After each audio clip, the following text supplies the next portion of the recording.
Dr. Alikana, for your wisdom. Professor Blolly Boomer, thanks a lot. Joshua Mabonga, Gospel Changer, thanks a lot. Our young president, Captain Ibrahim Traoré, you make African great. Our brother Asimi Kuta Mal has become great. Mama Samia, thank you, Africa. Mama Africa. Yes, thanks, Africa. Thank you all, brothers and sisters. Welcome back to Make Africa Great.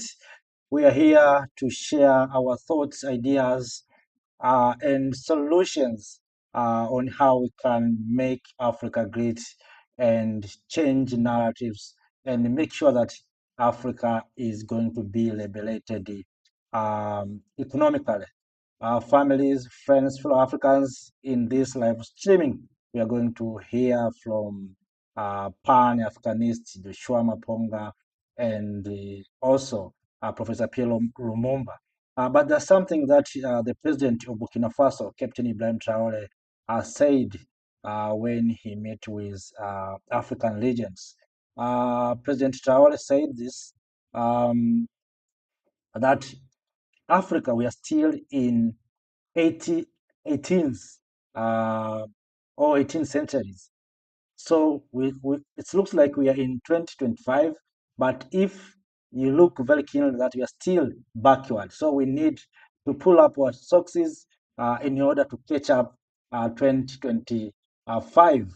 So families, before moving too far, let us listen a little bit from Mr. Maponga. Then we can start our conversation.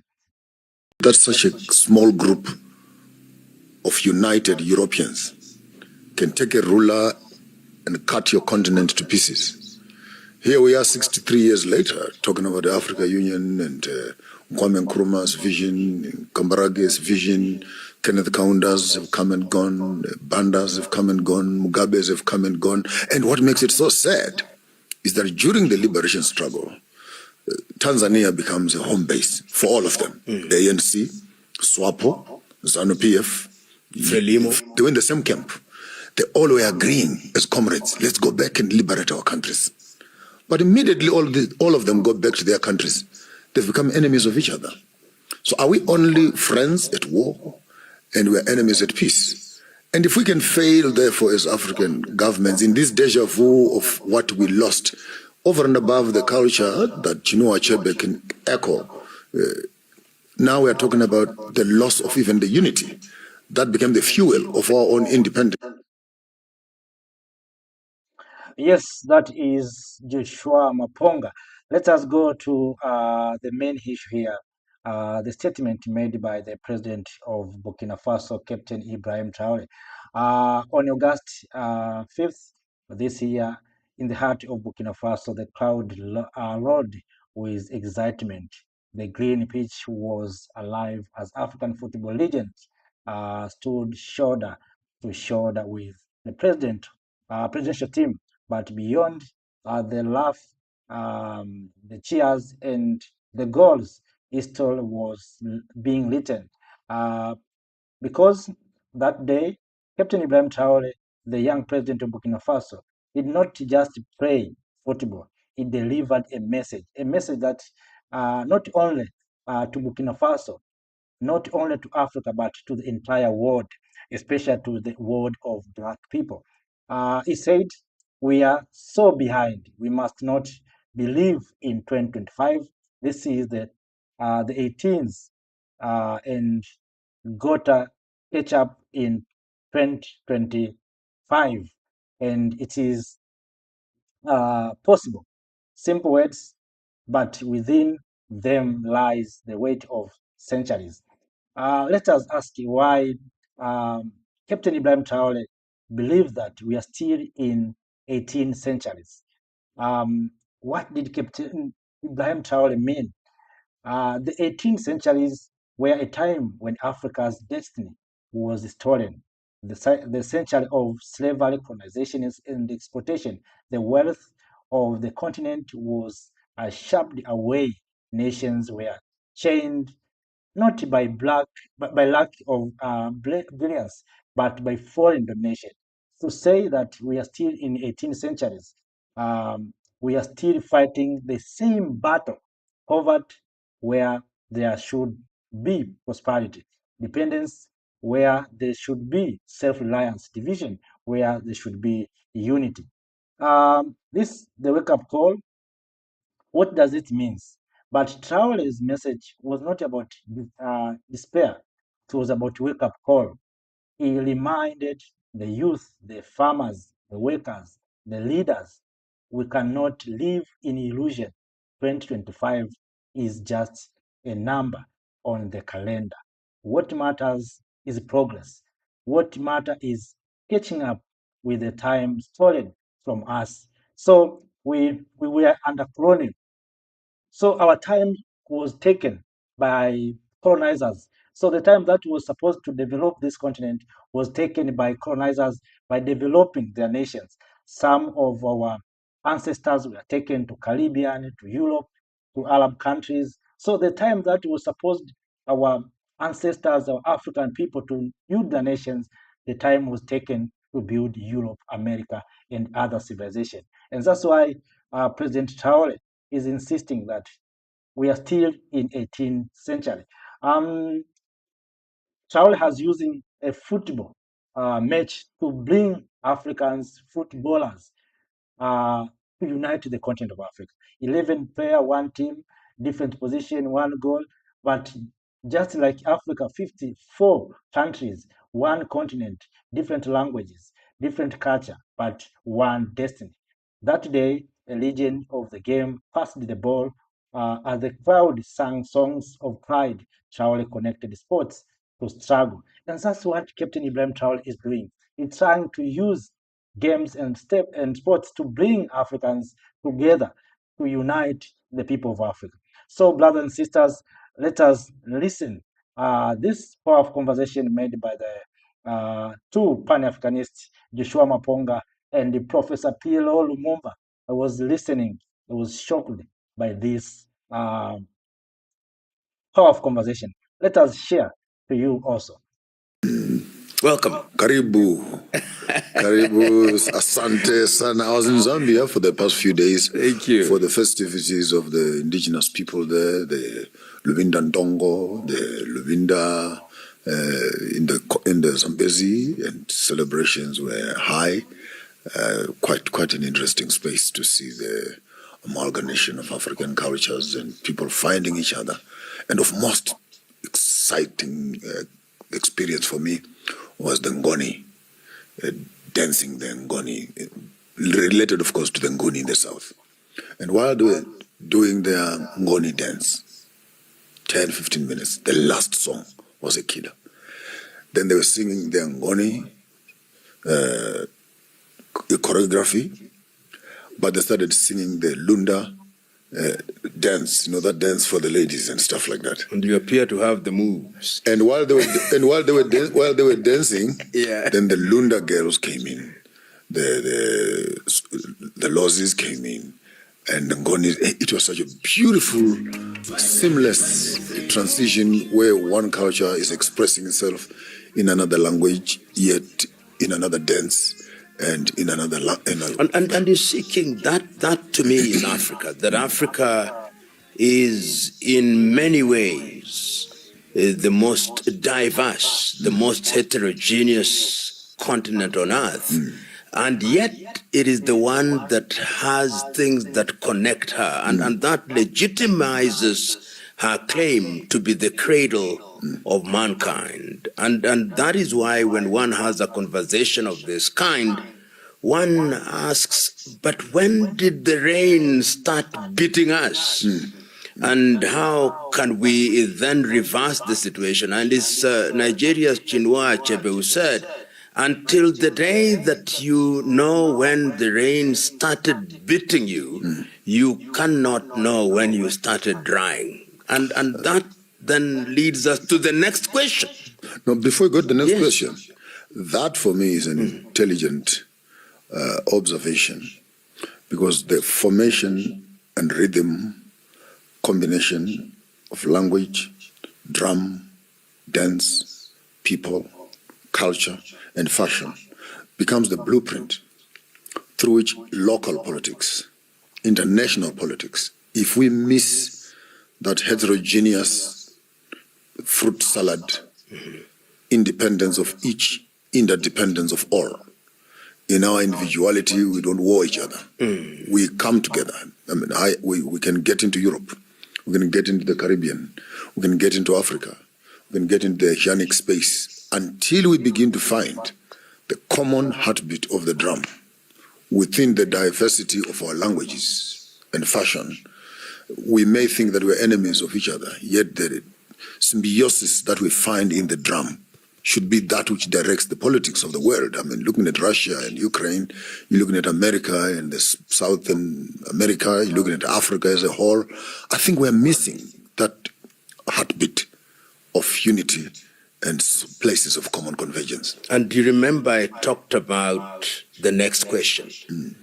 This morning, I was reading or rereading Walter Rodney's How Europe Underdeveloped Africa. Yeah.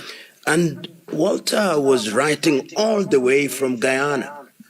And he had looked at how the European model, and this model starts in earnest with the exploration, with the expedition, culminating in what we have talked about ad nauseum, the Berlin Conference.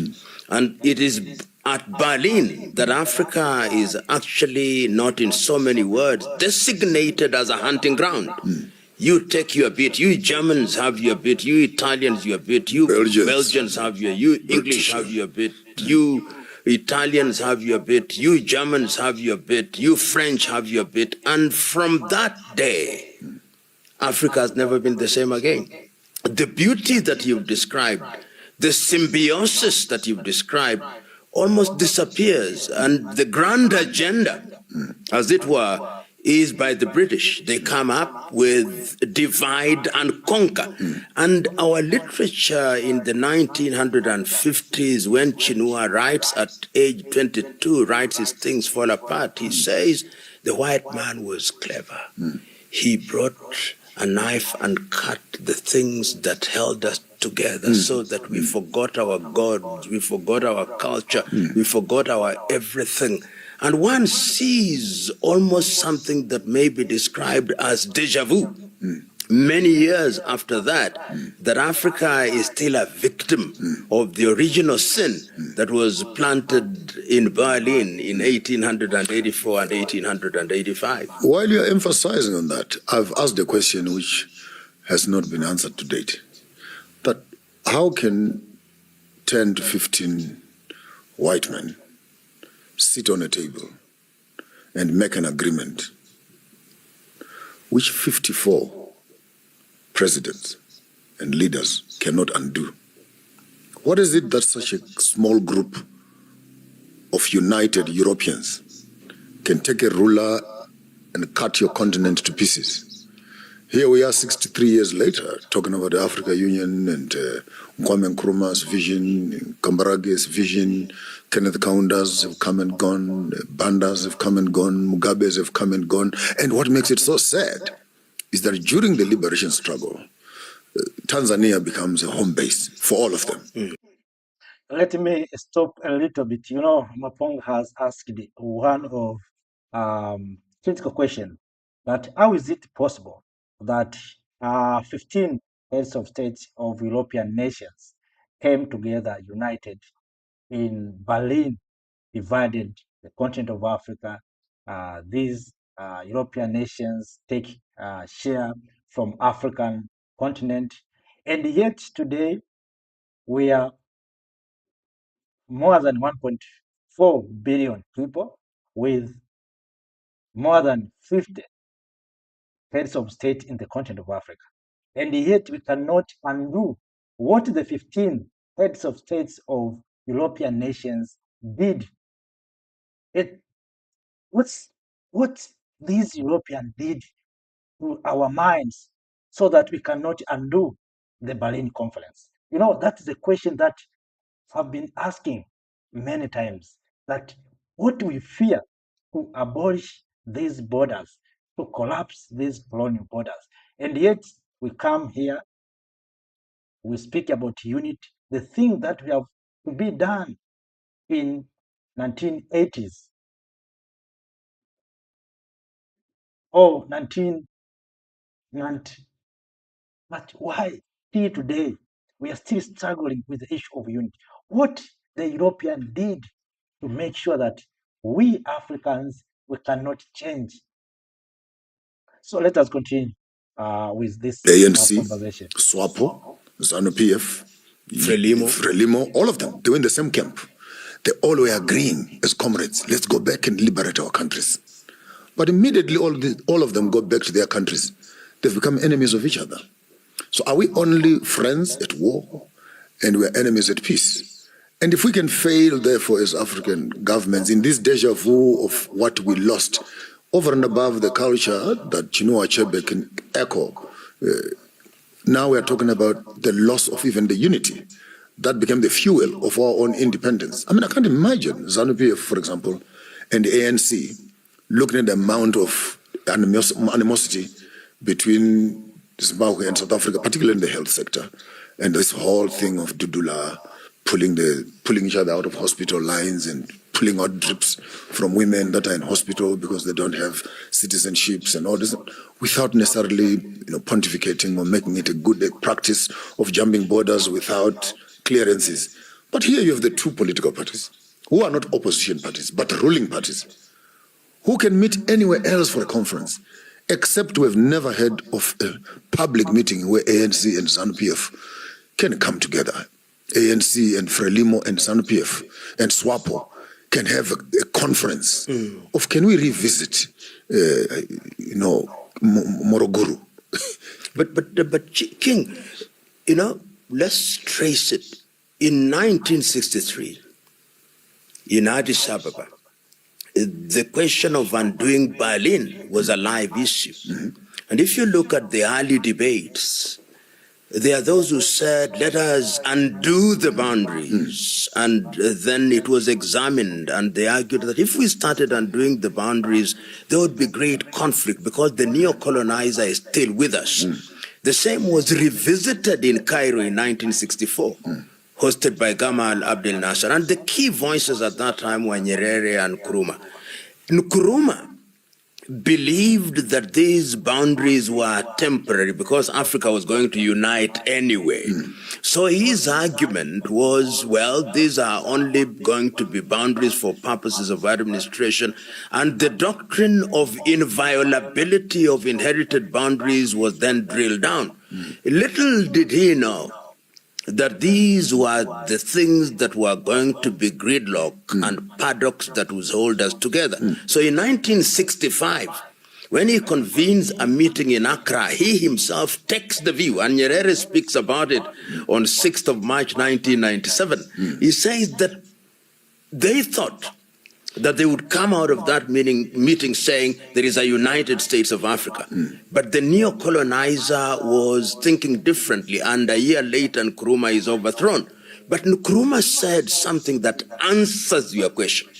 He said that it will be easy to do away with the colonizer as the political leader. We may even solve our economic problem, but there is something that happened to our minds. And that is going to take a little longer to deal with. And he was echoing a statement that had been made in 1933 by an African-American, Carter G. Woodson, the miseducation of the Negro. African.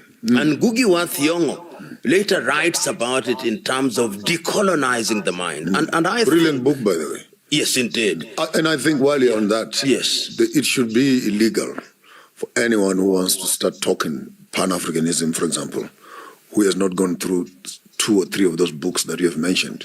How the African, how Europe civilized the world. There's one also how the African civilized Europe and how Europe, uncivilized Africa, so to speak. And the Chinua Achebe, great work, Things Fall Apart. and Decolonization of the Mind by Ngugi, and Steve Biko also, I Write What I Like. I think, yes. And I think if you can put a nice little catalog. And Antachek Diop. Yes, yeah, of course. Antachek Diop.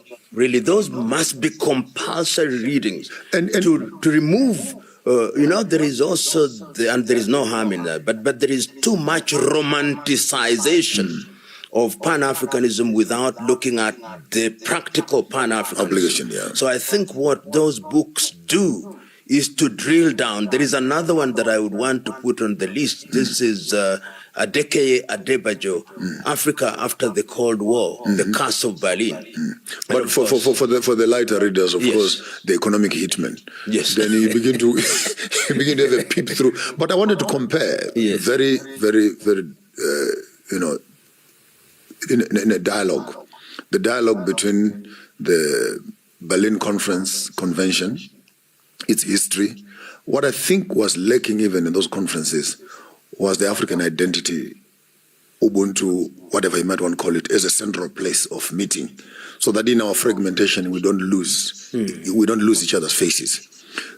Go back in my theological days when I was taught about the rise of the Roman Empire in one of my undergraduate studies, where Rome, when it broke apart in the reign of Caesar, then it went into the four pieces, the Calasanders, Las Macas, Ptolemy, and etc. And then further on broke apart to the Sueves, the Alemanis, the Germans, the Francophones, the Anglophones, the Herulis, the Burgundians, the Vandals, the Ostrogoths, to form what we call Europe now.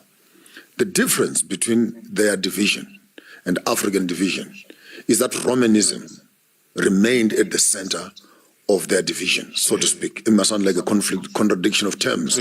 But when the European Union finally seeks for a common convergence into the euro dollar or the European money, when they begin to talk about foreign policy, when they begin to protect their own sovereignty, Europe has a subtle oneness in the midst of their Italian, French. Of course, the French call the British the dogs, this one called this one frogs.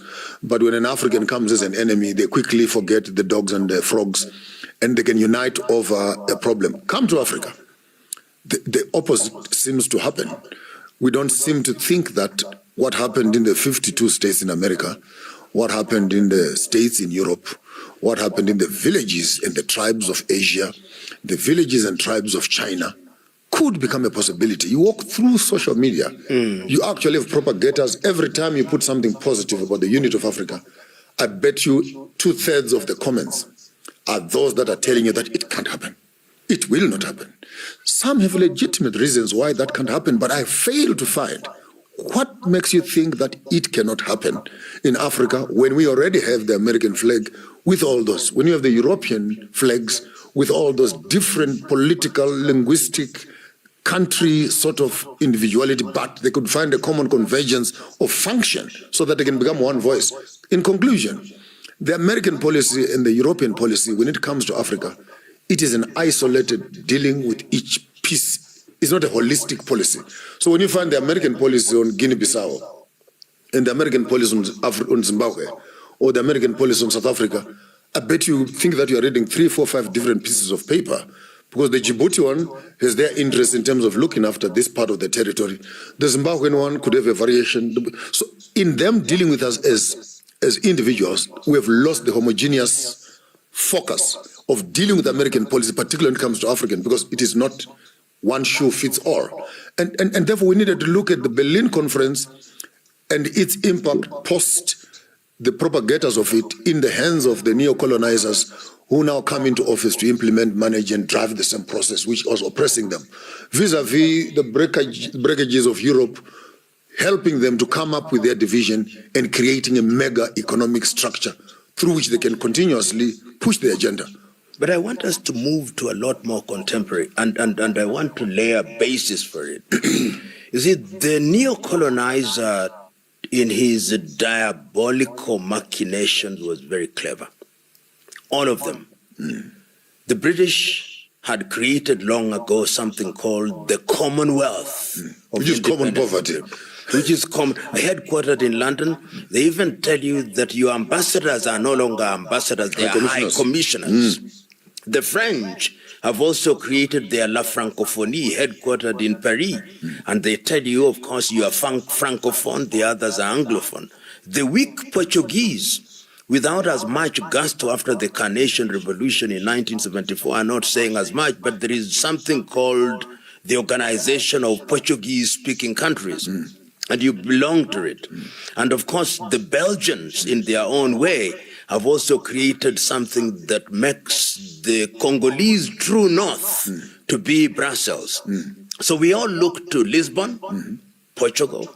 We look to Paris. We look to London. And we are happy to be called Lusophone, Anglophone, Francophone. And in that way, our elite are then geared towards seeking approval and even defining your policy on the basis of the neocolonizing. And that, I think, is something that has continued to date, so that when the Americans come into the fray, and remember the Americans were not your classical colonizers, particularly as regards the continent of Africa. But when they meet, and this is what brings me to an iconic meeting which we never talk about as much as we should, which takes place in Crimea, in Yalta. That meeting that is attended by Franklin Delano Roosevelt, is attended by Joseph Stalin, and attended by Winston Churchill. These are the victors over Germany. And the Soviet Union at that time is a powerhouse. And of course, the British is not a powerhouse. But the Commonwealth impact was... The Commonwealth is already there. The Americans and the new kid in the block. And after that, you go to San Francisco and create the United Nations, and you say that the architecture of this particular outfit is that you have all these nations. Members. The Africans are not there. They are still under the colonial yoke. And when you do that, you say we'll have the 5 permanent members. Is it 5 of them? And we have veto power. The Americans now become a hegemon. And they begin to define policy in many ways. And that does change the equation, because the rest of Europe, particularly Western Europe, operates at the behest of the United States of America. Of course, the Soviet Union also has its own client states in Eastern Europe, and African freedom fighters are also gravitating toward the Soviet Union for obvious ideological reasons in those early days. Africa then goes through this phase of what I call a split personality. A split personality in the sense that you want to do dalliance with the Americans and the West, but if they don't play ball, you have the Soviet Union on this hand, and that schizophrenia continues until the collapse of the Berlin Wall, during which Europe and America now tell us that there is something called democracy. And that thing called democracy demands that you have multi-party politics. It demands that you must have something that we call human rights, which we define. It demands that you must have 2-term limit, which we define. It demands that your economies must change, and the IMF and World Bank are telling you what to do. We have the WTO rule, and if you behave in a manner that we don't bring accept, you to the table. Then we sanction you. We're no longer going to trade with you. And Africa finds herself in that space, with the consequence that when the structural adjustment systems, the structural adjustment programs fail lamentably, they fail lamentably, we now find our economies are not growing. So we have 2 organizations that are telling us what to do. Moody tells us how moody our currencies are, and McKinsey tells us how badly our economies are failing, and of course the World Bank and the IMF are there to give us the occasional dole. Now, that is where we are, with the consequence now that we are being summoned periodically to go to this or that capital. And if you look beneath that, Walter Rodney remains so very relevant, so that the title can only change if you you tweak it a little, not how Europe underdeveloped Africa, but how Europe is continuing to underdevelop Africa. On that, I would like to reflect this concept of forming up of the United Nations, but without meaningfully involving other nations. But you still call them nations anyway. And if you look at through the liberation movements, one of the epitome achievements was to have your government represented on the United Nations.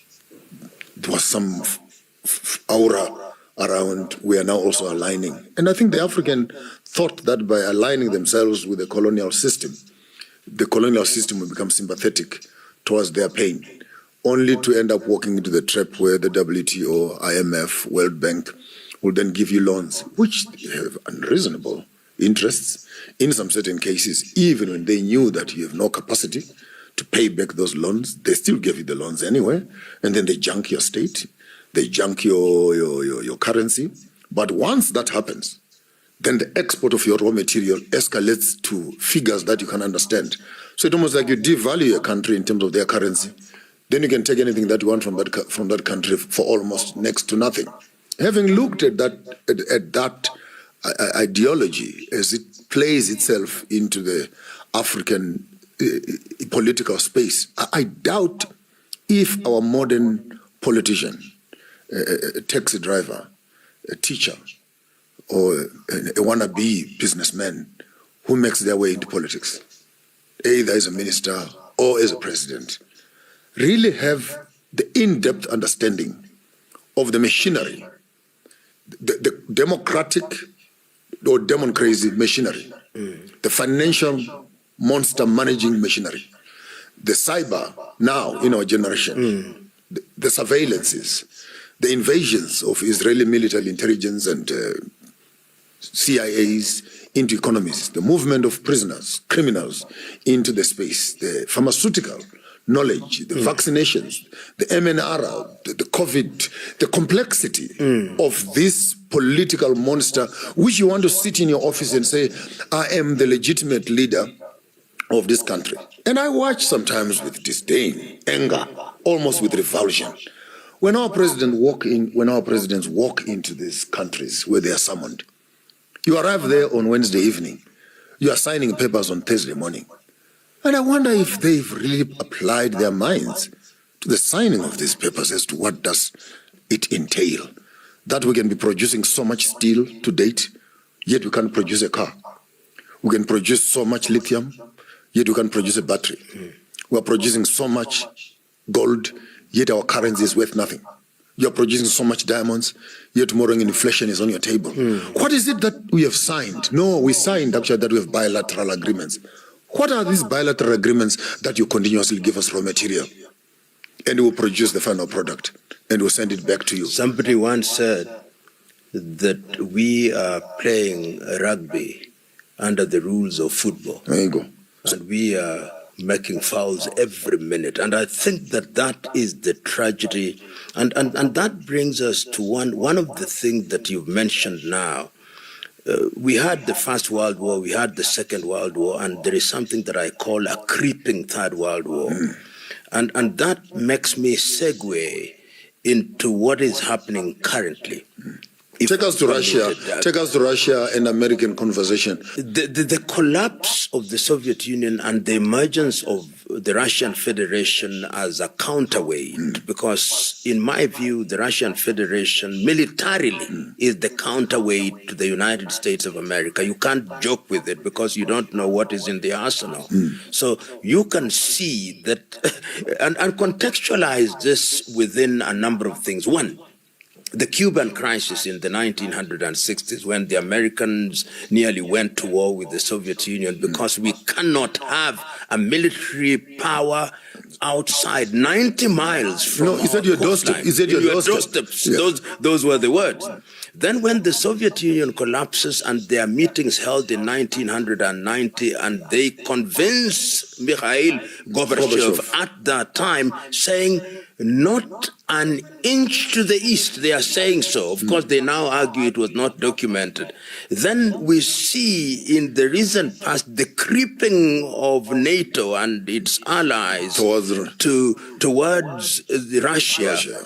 And with the active invitation of the former states in the Soviet Union to join the EU and by extension NATO, you are now bringing missiles literally to the doorstep. At the doorsteps of and Russia. While you're on that, Professor, yeah. And for the younger politician, this for me must be crystal clear.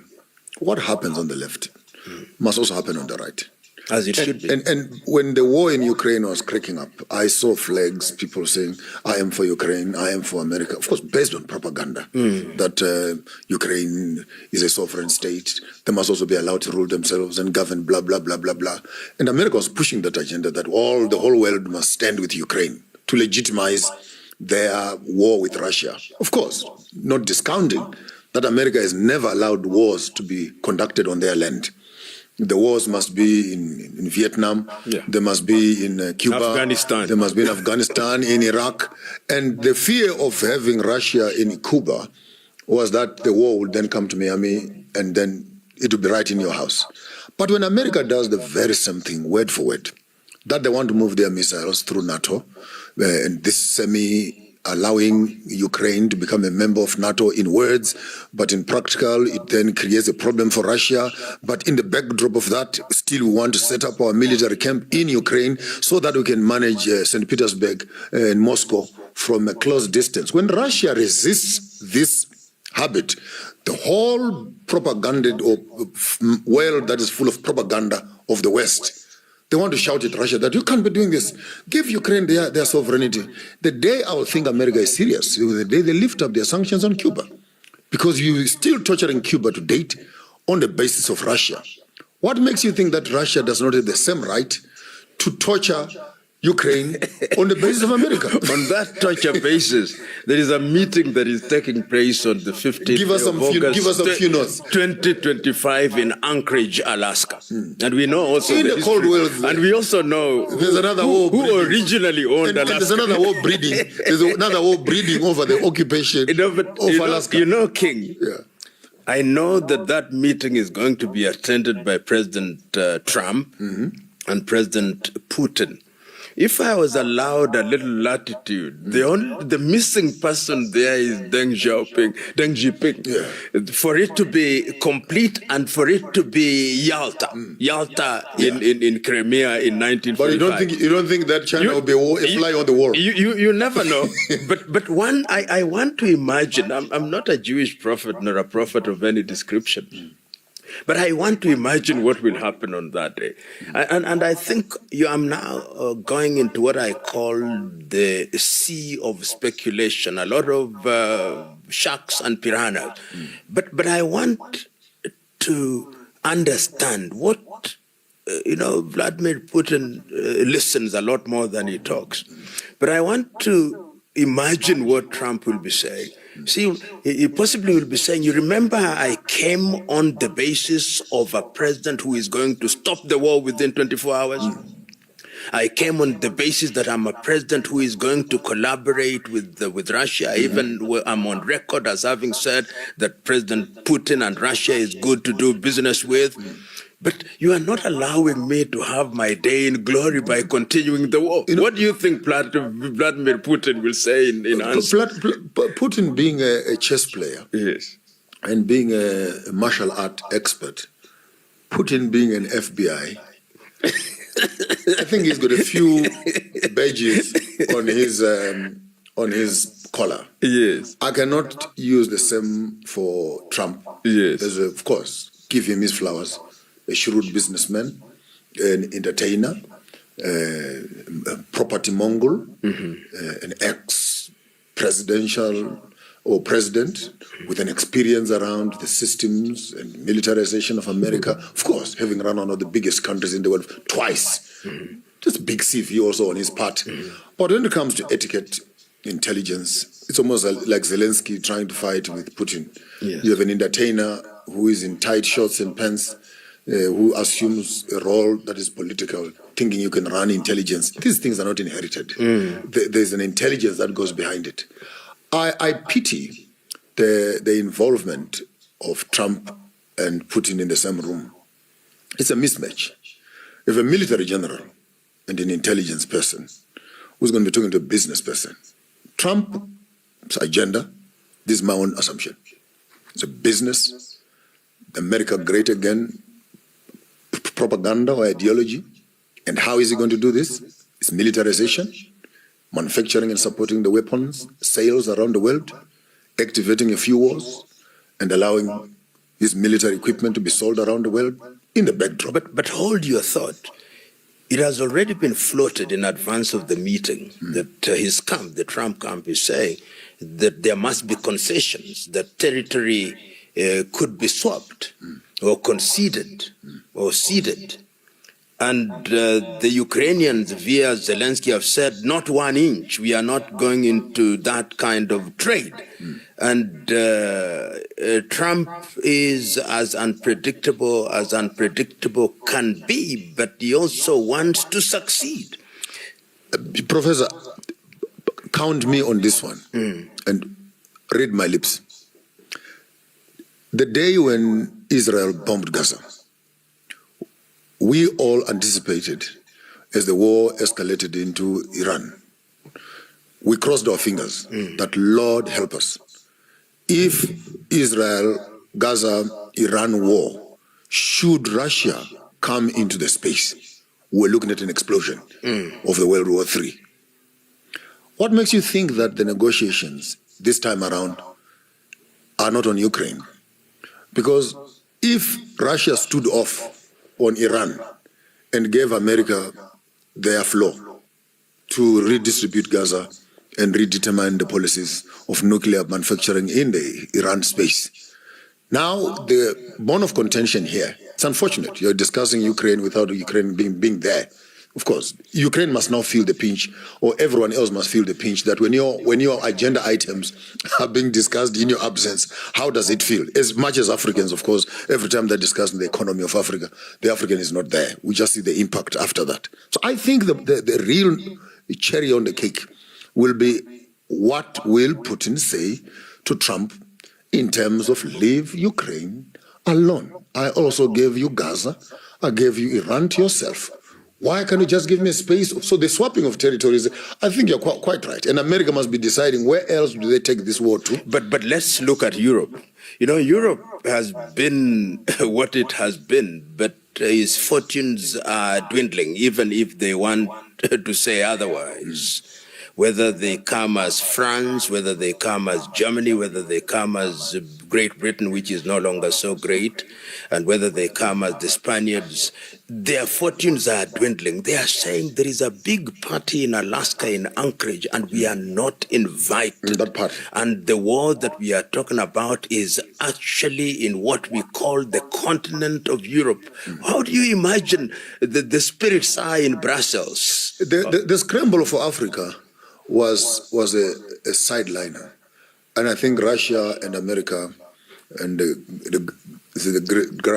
Greenland policies were left in limbo for quite a long time, with the Atlantic Wall, which speaks of the Atlantica and the conspiracies that go beyond the ice wall, unexplored. This was what Maseka's statement, that America sidelined us, that we are going to the moon, we are going to Mars.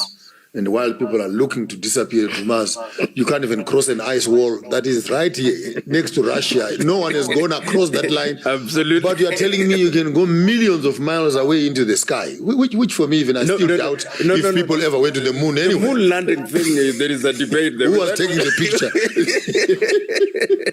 The moon landing thing. Let's come So back. the scramble for Iceland and the scramble for this snow world. Yes.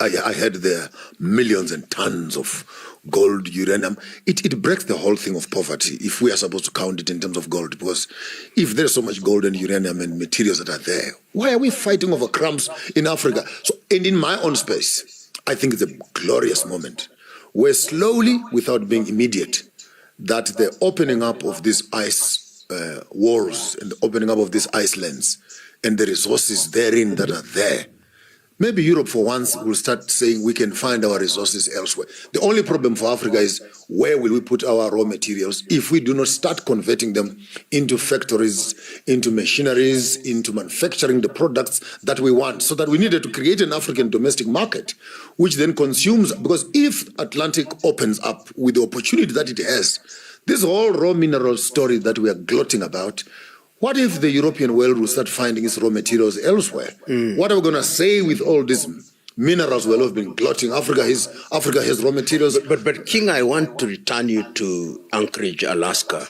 on 15th. We have Putin. We have Trump. One would have imagined that even the Secretary General of the United Nations should have been there. Should have a seat. One would have imagined that the African Union would have a seat. One would have imagined, for completeness, that China or BRICS would be there. One would have imagined that the Brussels government would also be represented. One would even have imagined that from the Arab world, which has been very active. Actually, this is the United Nations, the real United Nations meeting. Is the meeting? Will the meeting be incomplete? The meeting, I think, looking at the arrogance of Trump and not willing to be embarrassed in front of many, he would rather contain. I mean, he has been having these one-on-one meetings. It's almost a trend, from Zelensky to Ramaphosa to the other few presidents. He goes one-on-one. I think it's a strategy that he's using, this dialogue between two. Then he's got a chance to privately either embarrass you or make pronouncements, then tweet you around and stuff like that. So his meeting with Putin, as you said initially, I think he goes there to redeem his face over the promises that he has made, but also looking maybe in the next few years of his term, what sort of strategic partnership can Russia play with him so as to allow him a gentle exit as a man who will have accomplished. But in order, I'm thinking ahead of the meeting. Of the meeting.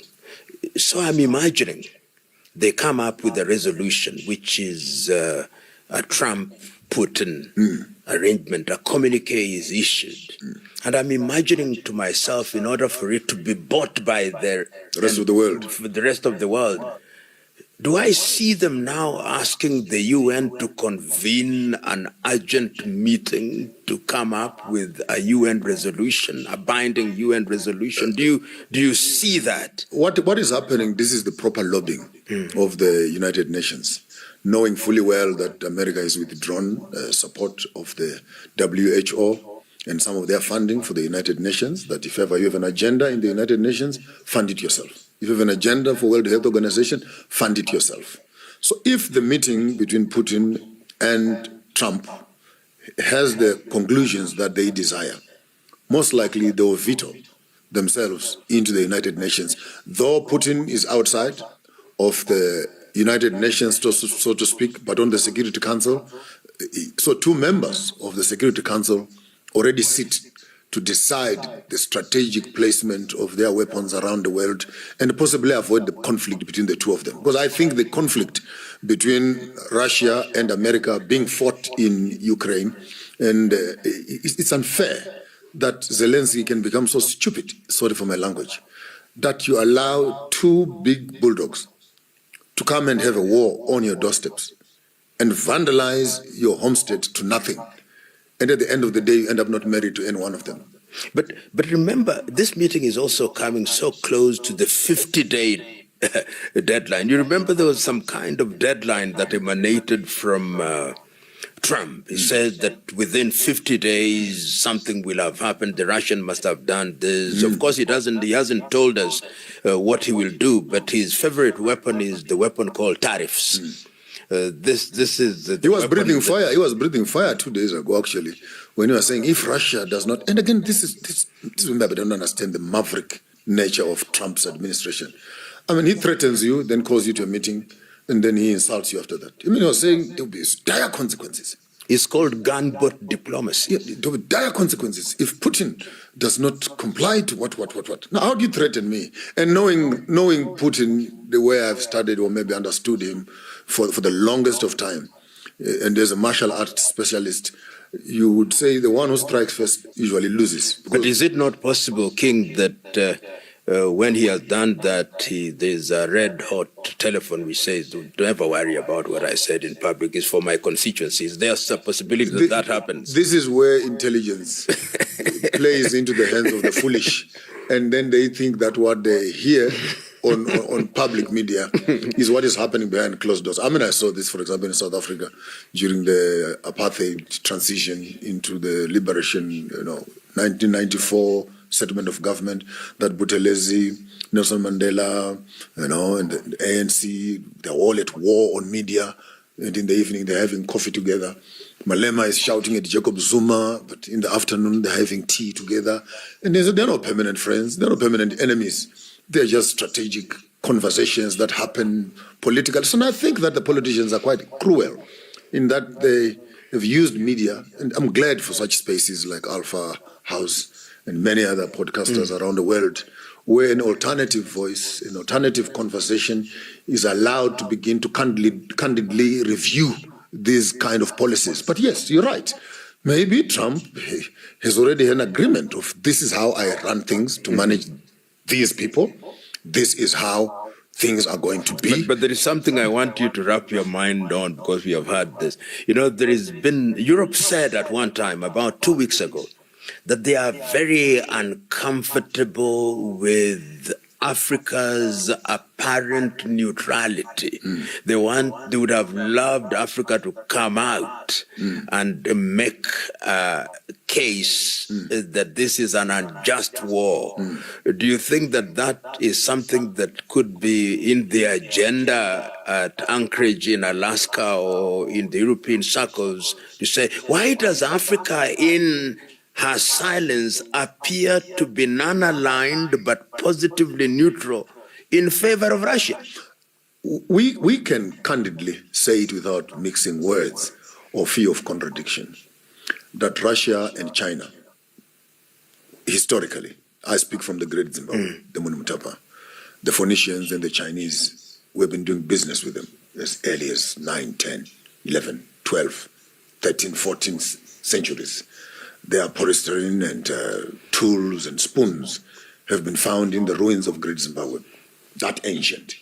So the relationship between Zimbabwe and China must not only be understood in the neo-colonialistic space, and even then, it must be understood under the abuse of colonization and the struggle of survival post that IMF, World Banks have closed down the taps of progress and development, and the only hope you have for a singing man is to hold on to a straw. And so we also need to understand the survival conditions which our poor governments have placed themselves in, which I might even call it volunteered.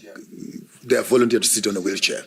Because had the money we spend on our weapons and on each other and on splendid living and splashing monies in Dubai, had we turned this into infrastructure, into banking, into job creation, into manufacturing, I can understand.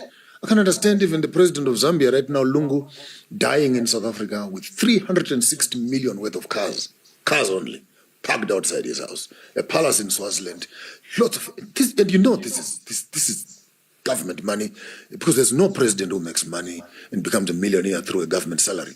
There must be a way in which.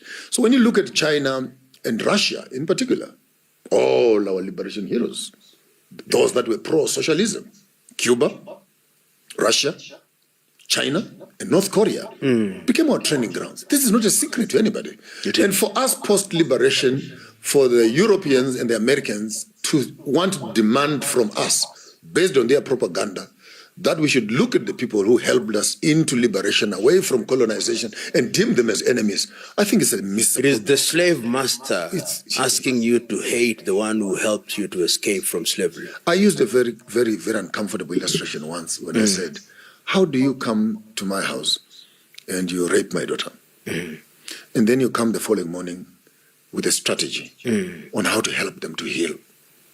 And then you appoint yourself as the chief psychological and counselor over the trauma that you caused. I mean, just your presence on its own is traumatic. It's trauma. And how the British and Americans want to keep their embassies and their flags within the same boundaries. And this is where I don't understand melanin and our sense of forgiveness and love, that we can still walk in town past a white man, past an Englishman, past a German, and still say, excuse me, with the love and compassion of tolerance. As it should be. As if, because this is what humanity is all about. Hate is the emotion of the weak. We are stronger than that. So we cannot even begin to listen to America and Europe telling us that Russia is the problem. The problem are Anglo-American companies, multinational companies, that consistently want to use the African ground as a harvesting space of raw material. French is receiving an equal amount of their medicine. When Niger and Mali and Burkina Faso, just a small little thing, just a uranium thing, and she says, okay, you were taking it for $1. Can you, if you want it, can you go on the international market and buy it at the original price? And all of a sudden, the French economy and electricity is catching flu and colds. And this, for me, this is the legitimacy of Russia and China saying, if our governments could say, we don't need money. Please, African government, let me say this on camera. Stop talking money with Russia and China. Start talking industry. Absolutely. Manufacturing. Don't think that you have a road, then you say we've developed. This road is for carrying minerals from your country to the border. So you cannot say there's benefit. Yes, there is benefit in terms of people's lives being safe. But a hospital is not development. Building of a parliament is not development. Real development is when people, I define it, when people have access to means of production. Absolutely. To develop themselves. We don't need donated houses. We don't need donated cars. Nyerere put it very well. We need access to industry. I need to make my own money, and I'll develop myself in that direction I want to go. And I think our governments should start talking the right language. Don't go and sign some bilateral agreements of we're going to have buses being imported from Belarus, we're going to have machinery being imported, which are perishables. Say we have bought an industry for producing batteries. We have bought a nuclear reactor to come and produce our local power here. We have bought factories to produce computers here, converting these raw materials into final products. I think that's where employment, that's where GDPs are sitting. And I wish I could have a wake-up call to our African president. Don't say we want money, say we want industry. I hear you. And I think in this era, as we still tying down the Alaska meeting, there's something to say about Nyerere said something that was very profound. Maendeleo si vitu ni watu. Development is not things, it is people. Wow. And I think that that was deep. And of course, when we talk now about what you are talking about and we talk artificial intelligence, we also say, are we consumers of artificial intelligence? I've taken that word and owned it. Yes. No more as artificial intelligence. Yes. I call it ancestral intelligence. Ancestral intelligence. That's AI. Indeed. The Dogons had it. But let us perhaps tie down the Alaska meeting a lot more neatly. Yeah. And I'm thinking of at the end of the meeting, what kind of communique do you envisage from both sides? Or you want to see a situation where there is no joint communique, each party releases its own, and since they have another meeting? Since we are now dealing with the cyber world, which they call the new world, which America has territory, though it's not Berlin drawn on the paper. Russia has territory, though it's not drawn on paper. Now with these alliances, where each of these superpowers can dot in space their territory in terms of their world, where they have their influence. Maybe all of us who are in the third world and beyond should start looking at, are we going to be standing with Russia? Then we have China and North Korea and BRICS, and South America on our side. Are we going to stand with America? Then we have some of Europe and some of the countries where America has influence. Then you play into the economics of those two worlds that are being created. The American world, idealistic. The Russian world, idealistic. What is the economy of both? What is the population of both? What is the military power of both of them. So maybe at the end of this meeting, actually, if there's any critical thing amongst us, you may want to look at the GDP on the left, the GDP on the right, the military on the left, the military on the right, the powers on the left, the powers on the right, and the influence globally, so that at the end of this meeting, I think it must be put to rest once and for all, that on the left we have capitalism, and on the right we have, it's no longer socialism in its purest, but it becomes capital socialism, sort of, that's a new hybrid sort of thing with its oligarchy structures, which we can talk about on another day. But I think after this meeting, it must be very clear to the rest of the world that either you stand with Trump, with what he represents, or you stand with Russia, with what it represents, and I hope it brings an end. Why must we be standing with either of them?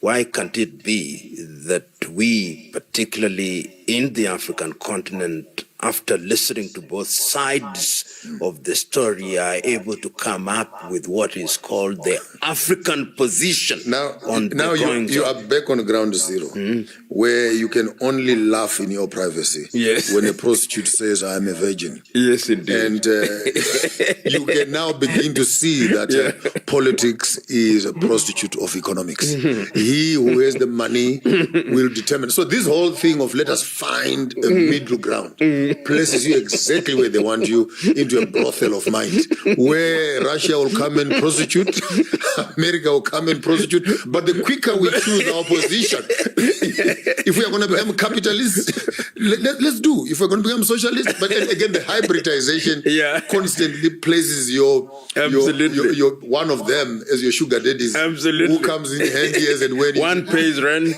and one buys a car. You have said it made that saying popular. The one who pays the piper calls the tune. I thank you. Thank you very much.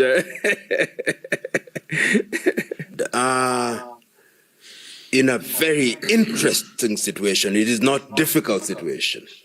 The world now presents us with what I call buffet of opportunities. And in this buffet, there are things that can help solve African problems in fundamental ways. The question is, what are the things that we are going to choose from the buffet? There is what my good friend calls ancestral intelligence. That is the facilitator. There is in that buffet opportunities for economic development, which means that we are no longer simply consumers, but manufacturers in terms of interacting with friends of goodwill, and in that interaction beginning to embrace technology.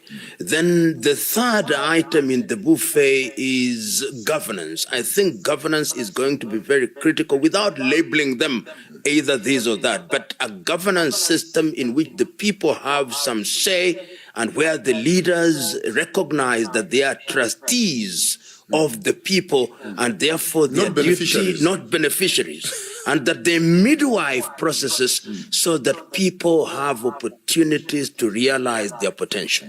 There is need for Africa to realize that, and ultimately and finally, that in our apparent heterogeneity, we can use our diversity to identify and emphasize the things that unite us so that we can have a symbiotic relationship, and then we can reap the dividends of unity in diversity and give meaning to Ubuntu. And my take home on this meeting between Putin and Trump, see, when you are powerful, and unfortunately our leaders are in power but not in control, they're puppets being controlled by someone else. I think we need to start learning. We need to start learning as Africans that the world does not respect weakness. It respects power. Now, you look at two meaningful leaders. Each one has got his guns. Each one has got his weapons. Each one has got his economy. Each one has his voice. And when they speak on a table of mutual respect, I bet you there's no frivolous mischief. Lots of underhands, of course, each one with his own agenda of what they want to achieve, but there's respect on the table. And for me, what the most important take home is that if African leaders can reach that level where America does not call Putin into DC. But Putin can convene a meeting in Alaska, which they consider as a neutral ground. For both parties to move from their spaces and meet at a common ground where they agree, wherever it is to be. For me, that's number one. Where stop as African presidents always being called by Trump to fly with an entourage of 60 people who are going to go shopping while you are sleeping in the meeting. And you call that a bilateral mutual agreement. When will Trump come to Africa? He's the one who wants something from you. Why must you go to him and sell yourself on a plate exit? When I mean, look at Ramaphosa being humiliated, in pictures of Congo and what and what. So take home for me, if he does not respect you, there's no reason why you should respect them back. Number two, it's high time Africa begins to not massage the history of colonized mindsets and colonial masters, that constantly they'll be telling you what to do and you agree. Find solutions and find relationships that work. We may need to break away from the African Union if it does not deliver what we want. And by the way, I thought I was going to lobby for you to go and become the leader of African Union, but you told me not to. Either you or Chombori, but it's a conversation for another day. I'm sorry I didn't warn you, but I had said you must go and run that thing after Farrakhan. Yeah. But if we continuously have fools, uneducated, who are mentally uncircumcised, run these institutions of power, we cannot expect anything of difference. So we needed to start finding mutual, beneficial relationships that can deliver what we want. And if power meets power, if unity can look beyond Russia and America, and they're looking for a common ground, why is it that our African presidents, with the abundance of how many they are, can they not meet? Let's call a meeting. Let's not in Addis Ababa. Let's call a meeting with only one item on agenda. Whatever Russia and Trump and America are going to agree on, why can't we also have a similar agreement here? What is it that brings them together? And what is it that fails to bring us together? And what is it that can bring us together? Are we only good at taking pictures? Are we only good at taking pictures and smiling on camera? Tell me one good resolution for the past 63 years as Africa Union have we come up with. Here are two men who are going to decide how the world will go. Here are 52 men. 54 to be more precise, plus the other in the Caribbean. 70 of them will meet around every time and take pictures. And then we hear one at a time, the passport has been printed. No one wants to give us that passport. We hear there's a currency. No one. We have not seen that thing. We're talking about unity for 63 years. These are guys that only have a meeting in 2 days. On the third day, when they are on their flights back home, policies, tariffs are happening. What is it with us that we have 63-page documents, 104-page documents, and by the way, all of them only have up to 2030? Not 2085, not 3162, 100 years from now, 200 years from now. This short-term mind African leader needs to stop. And I think this meeting for me, I watch it with great interest, and I want to see every detail of the outcomes and how those outcomes are going to impact Africa. We may be shocked to wake up in the morning from that meeting that much of our resources and the things we've been planning for Agenda 2063 might be flushed down the drain. The question is, what do we do after that? Yes, ladies and gentlemen, this is a powerful conversation. Of course, Joshua Maponga has spoken one thing that is very, very critical to we Africans, especially to our leaders, African Union. If Trump can come together, handshake with Putin, why not African leaders? You know, what is happening in Alaska, or what happened in Alaska, is a wake-up call to all of us, people of Africa, that two leaders who disagree, finding a neutral ground, meeting in Alaska, solving their challenges. Why not Africans? We have seen obstacles when leaders of Democratic Republic of Congo, Rwanda tried to meet. We find ourselves that leaders of Congo and Rwanda cannot agree to end the conflict in DRC. We find ourselves right now that some African countries were suspended in the African Union. And I think this should lead to the African Union that if Trump and Putin can come together, unite, speak with one voice, solving their challenges, why not African Union with Saharan countries? You know that right now, Mali, Niger, Burkina Faso, I think even Guinea, I don't know about Gabon, Sudan, these countries were suspended by African Union temporarily due to what African Union said and constitutional changes. But we are missing the voice of Captain Ibrahim Traoré in the African Union. We are missing ideas and contribution of Traore, of Assimi Goïta, Mamadou Doumbouya, Abdramani Tian in the African Union. So if these leaders come, Putin, and come together, why not African Union? You see, of course, also Mr. Maponga has spoken the issue of African leaders being summoned in different capitals. You see, Trump is not inviting, or Trump is not going to Moscow, or Putin didn't went to Moscow, but they find a neutral ground to discuss the issues where Putin feel that he can speak without any contradiction, the same to Trump. But you find Africans that if we want to engage with China, we have to go to Beijing. Why not Xi Jinping has to come to Africa? If we want to discuss bilateral agreements with America, why we need to go to Washington? Why we need to go to Washington? Why Trump not coming to Africa? I think what happened to Alaska must become a wake-up call. We need Africans also to be respected, and we cannot be respected as long as we continue in this division.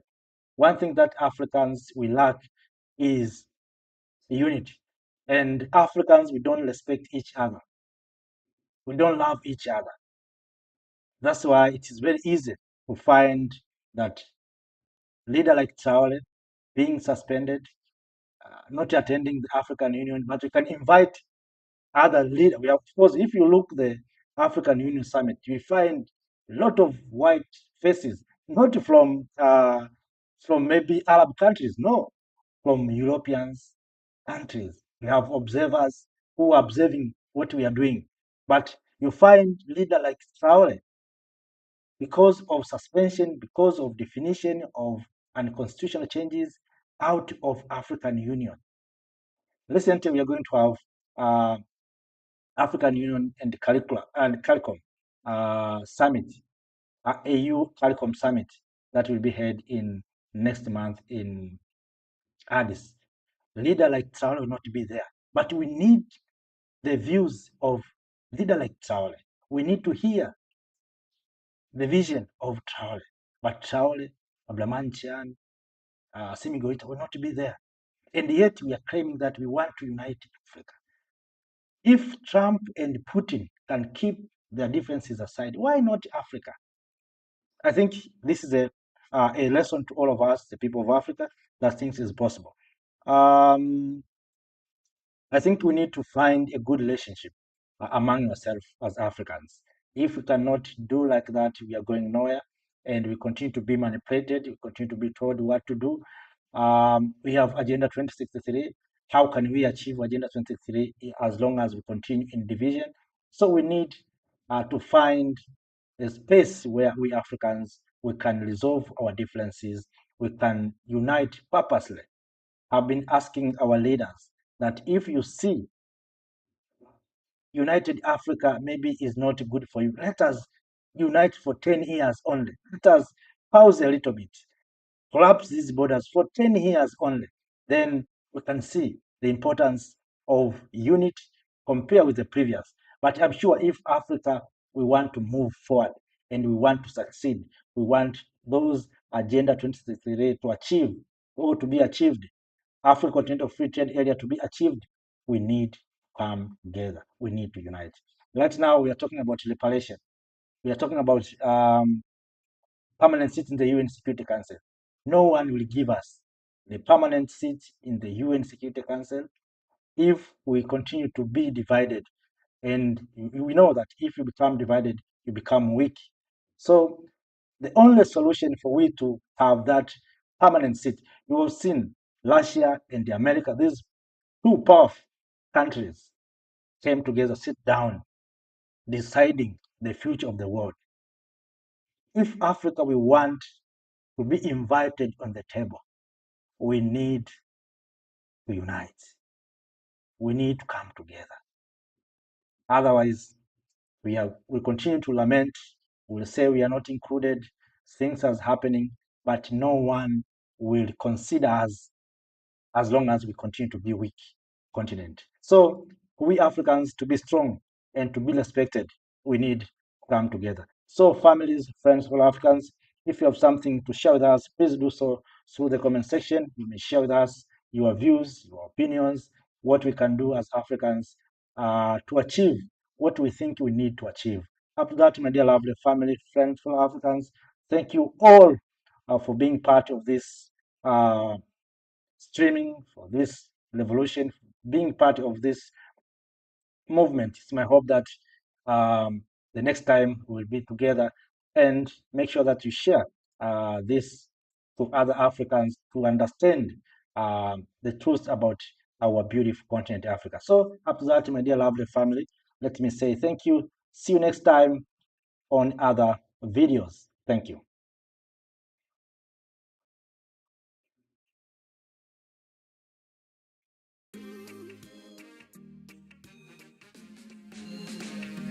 Our brother William Luto, single Kalmesa possible, genealogian of Niger, Francis in our now. Thank you Kagame for allowing Africa visa free to Rwanda. Thank you Seven protecting Africa. Kaja may God protecting ya. Chapwera Jerema, you thank ya for single way projector.